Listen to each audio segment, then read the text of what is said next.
8 a.m. on this beautiful day of Jummah, and it is a Jummah edition of News and Views. This morning, if you have just tuned in, we welcome you to the show, and we are now going across to be joined by Tahir Maipa, who is the Secretary General of the Public Service and Commercial Union of South Africa, also founder of Resistance Against the Impunity movement. Now, he's written a wonderful piece taking a critical look at various perspectives with regards to the G20 summit. And we know there is a lot of hype about the G20 summit in South Africa, road closures, there's just so much taking place at the moment. But why is this so important, and what are the various perspectives that one needs to look at when we are looking at the summit, which is being hosted by South Africa? Tahir Maipa, Assalamu alaikum wa rahmatullahi wa barakatuh. Jummah Mubarak to you, my brother, and welcome. Wa alaikum salam wa rahmatullahi wa barakatuh. Jummah Mubarak, my brother, to you too, and to the listeners of Salam Media. Yes, I've read your piece, taking a critical look at the various perspectives, Tahir, of the G20 summit. And, you speak of so much, and I'm sure that we will be touching on some of it in a lot more detail, where you speak about grand ideals, where you speak about a club that is born out of crisis, where you speak about South Africa, whether we're just providing a platform, are we a puppet, and also whether this is symbolic as far as South Africa is concerned. And this piece just covers so much ground. And let's just try and understand, against the background of where we are as South Africa hosting this G20 summit, and also in light of these various perspectives that you speak about in your article. Yeah, the G20 is quite a big platform, but it's a big platform if your voice can be heard, because of these 20 governments. They are basically the ones that really run the world in terms of where the policy position of the world goes, especially the financial aspects of the world. And the fact that South Africa has a privilege to be part of this, it's not a simple or a small thing. However, the question that always boggles my mind was that, are we there basically as a symbol or a substance? Is our voice heard within the corridors of the G20? And are we making enough impact for South Africa and for Africa and for the global South? Because most of the challenges that we face as a country, especially from a perspective of the working class, are the same challenges that are faced by the whole global South countries in the hands of the Western world. Obviously, the Western world will never remove their claws over us, because of their existence is primarily dependent on what they get from us, and whatever that they get from us, they don't want to get it through a fair pricing. They want to get it almost for free, and that's what makes their economies keep going. But the fact of the matter is that has South Africa changed since we've become of this club born of crisis? Yes, Tahir. In fact, I think you spell it out very, very well when you talk about a club that is born out of crisis. But again, when one looks at the duplicity and also the hypocrisy in terms of its grand ideals, where you speak about inclusive growth and sustainability, and we have these nations with all these grand plans again, and you speak about it also as a global theater, which is also drenched in propaganda, in lies, and power plays. Absolutely. Look, the theme is powerful, and from a unsuspecting bystander, you think that, based on this theme, surely something good will come out of this. But the danger is that it becomes a symbolism without substance. The real test is simple, Enya, is that will the G20 under South Africa's leadership lift the poverty lines of the majority of our people? Will it reduce inequality? Will it strengthen our social protections? And if the answer is no, then it's just branding. South Africa will not be a mascot at the G20. We must be a disruptor for justice, and it's something that I'm not seeing from our government. I mean, we've been in the helm of the G20 for the past 12 months, and the hype about the G20 in terms of what we're supposed to be achieving, it came at the later part when our days as the leader are coming to an end. I mean, look at the language, inclusive growth, for instance, shared prosperity. It all sounds beautiful, but it doesn't reach the person earning the minimum wage. The G20 was born out of financial crisis to stabilize the markets of the West, not to uplift the workers, not to uplift emerging markets or to uplift countries that are living below poverty line. So we get closely communicated and ordinary people of the world in some of the Western countries. The rise in living costs, shrinking wages, zero protection, really it's such a disconnect, structural anomaly that we've been fed. But the reality is something completely different. Yes, but also, Tahir, in your article, you speak about building a just world order. And when one looks at South Africa at this point in time, in terms of where we're placed, and you speak about whether we're just providing a platform or are we just puppets as far as the G20 is concerned. But at the same time, you also make reference to BRICS as a path to a new multipolar world. Because when one looks at BRICS and South Africa and our position within BRICS versus our position in the G20, obviously there's a lot that one can actually unpack in terms of our involvement on both these forums. No, absolutely. Look, we as South Africa, we're quite privileged that we are part of this huge group of governments, and even the BRICS can become another elite club if we are not careful. We can't romanticize alternatives. When BRICS was put together, it was based on the fact that the Global South has realized that, there is no way that we can be able to push the agenda of the Global South within the corridors of those who don't want us to progress. We need to have an alternative platform that will go into that agenda. And that's where the power shift became. Not only power, but wealth. I mean, the BRICS countries have really shifted much of the world's wealth into this particular group. However, it needs to also not follow the same script that the G20 or the G8, now the G7 countries are pushing. Because of then, we are going to lose an opportunity to really do something that is great. And once we lose that, people are going to just be despondent about it, and BRICS will fall apart. But as it stands now, it looks like we're still standing firm in terms of making sure that we push the the agenda of the Global South for the benefit of those countries. And we're taking people that the West are calling pariah states, and we are housing them under this BRICS because in our eyes, these countries are not pariahs.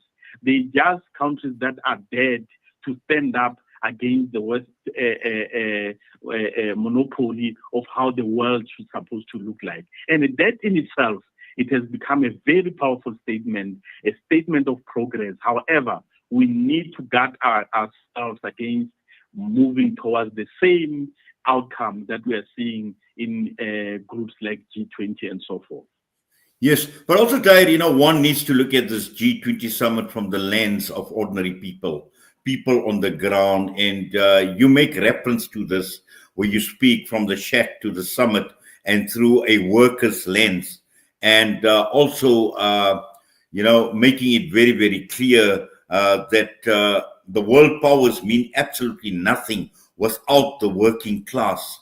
And this is important because people on the ground, workers, ordinary workers, are watching with interest on what is going to be taking place at the G20 summit and how this is going to impact on them, how this is going to benefit them as well. And this cannot be ignored. Absolutely, absolutely. Where will this world be without the working class? Where will this world be? Where will these billionaires that we're seeing who are flaunting their monies and their luxuries be without the working class? It is the working class that throughout history, from the advent of time, that the working class have been the ones who are keeping the world going, who are keeping kingdoms and governments going. But where are the benefits? Do they filter down to ordinary people, to their families, and to their communities? No. Only of their sweat reach them. And this is where the problem is. And if you look at the agenda of the G20 and how it is structured, inclusive growth, sustainability, shared prosperity, for who? So those details are not very clear, because if we are saying that this shared prosperity is sustaining the status quo, then we are not moving the needle. And indeed, this is not something that will benefit the working class, as it hasn't for the past couple of years, since 1999, when it was established. They relied on the working class for preservation and to get countries out of the financial crisis of that period. And it was the working class that pulled the world out of that financial crisis. But where are the benefits? The benefits are not there. And that's where the problem is. Well, certainly. And also, it is very, very clear in terms of the system and the capitalist system within which many of these countries operate. And we know there is a long history of colonialism in this country. But also when one looks at that capitalist system and how it has actually been built, and you speak about it also in your article, you speak about exploitation, about cheap labor, about hoarding wealth by the few. And again, considering where we are as a country, as South Africa, as an economy that is battling, and I know, the whole question surrounding South Africa, the loans, the indebtedness, not only of South Africa, but also many parts of the global South as well. And these are issues that need some serious discussions, but also at the same time solutions. Exactly. Certainly, I mean, G20, for instance, is one of those clubs where there's no, it's not a tripartite system. It's only governments. And governments, we all know, especially Western governments, they are primarily serving the interest of capital throughout the Western world, because of it is capital that puts them into the position of power. And South Africa is not innocent of that. Our own president is a capitalist who supports the capitalist model of running a country like ours. And I'm saying that there is no way. Capitalism has failed throughout the world. It has never taken people out of poverty, especially the wage earners. It just sustains you to move from one pay date to the next one, just to keep you going. But it's not there to give you prosperity and for you to get out of above poverty line. So capitalism is entrenched, and as a country, South Africa, unfortunately, we are part of that system that is primarily run by the banking sector. The financial sector runs this country, and the model of our financial sector is based on the evil of capitalism. Therefore, they will never allow a situation where there's shared prosperity that also includes the working class and ordinary people as part of the beneficiaries. And that in itself is something that we are saying that the workers really need to put their differences apart. We need to start challenging this system sincerely, not only with words. We need to dismantle it if we want our country specifically to be prosperous. Because if we don't, unfortunately, we are going to continue being in the same station that we are in. But what is even worse, we are going to end up being in a situation where we fight amongst ourselves, thinking that we are fighting the system when the system continues to propel itself. We need to move our energy and our resources towards dismantling a capitalist system. We need a social democratic system that looks after the interests of its people, not after the interests of the few, those that are part of the elite groups. Well, certainly, Tahir, and also, when one looks at the public relations exercise, they're calling it the Leaders Summit, and I'm just looking at it on my screen right now. They speak of solidarity, equality, sustainability, uniting global leaders and policy makers to shape our collective future. In the same breath, what you are saying is the poor, the middle class, the workers, we also need to unite as workers so that we can shape our own collective future without being exploited. Absolutely, absolutely. I mean, as it stands now, all the work that has been done by the leadership of South Africa in terms of the G20, it will come to naught. Obviously, the bully in the West, the United States, they are not party to this, and they are going to make sure that anything that is progressive, that was agreed upon in this particular summit, is going to be dismantled, because they are taking over the leadership next year. And the United States, we can say whatever that we want. The current regime in the United States, they hate us. And they don't hate us because we did anything wrong to the Americans or to the world. They hate us because we dared to challenge the system that monopolizes power to certain countries, like the evil regime of Netanyahu. We dared to stand up when the whole world was looting, when our brothers and sisters in Gaza were being slaughtered like animals. We dared to stand up against the bullies of the world. And that in itself, it has sent a wrong message that they can be challenged. And that they don't like it, and they will never like it. And anything that has to do with South Africa, they are going to challenge it, and they are going to try and create chaos in this country so that at least they destabilize the current moral standing of our country towards justice. Because of these people have never brought justice to the world. They have brought chaos, and South Africa has stood firm against that chaos by trying to implement a just society, and that is something that they hate.